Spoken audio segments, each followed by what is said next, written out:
सभी बच्चों को मेरा नमस्कार। मैं ममता दत्ता, आपकी हिंदी अध्यापिका। आज की हिंदी कक्षा में आपको व्याकरण विषय विराम चिन्ह समझाने जा रही हूँ।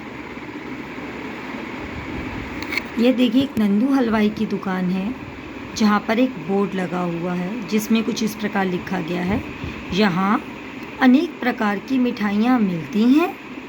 गुलाब जामुन, रबड़ी, पेड़ा आदि नहीं, बासी माल कोई, सभी मिठाइयाँ ताज़ी हैं नहीं, इसके मुकाबले दूसरा दुकान कोई।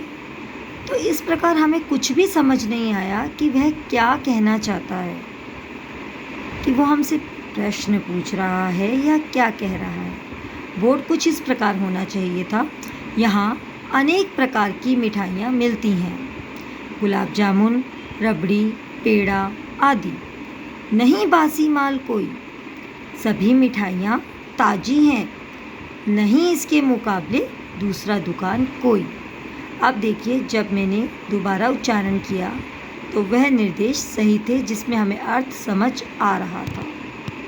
तो जिस प्रकार हम वाक्य को प्रकट करते हैं वही अर्थ बताते हैं। रुकने का संकेत विराम चिन्ह है, कि हमें वाक्य में कब और कहाँ रुकना है इसका पता विराम चिन्ह से ही चलता है। संकेत का अर्थ इशारा होता है।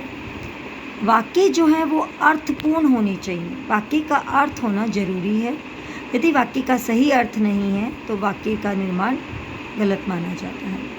परिभाषा: वाक्य में लिखते समय रुकने या विराम की अवस्था को प्रकट करने के लिए विराम यानी रुकना, जिन सांकेतिक चिन्हों का प्रयोग किया जाता है उन्हें विराम चिन्ह कहते हैं। विराम का अर्थ रुकना या ठहरना। अर्थ को समझने में सहायक करते हैं विराम चिन्ह, और गलत प्रयोग से वाक्य के अर्थ में बदलाव आ जाता है। अगर आप विराम चिन्ह का गलत प्रयोग कर रहे हैं तो आपका अर्थ गलत हो जाएगा। भावों को समझने में भी सहायता प्रदान करते हैं।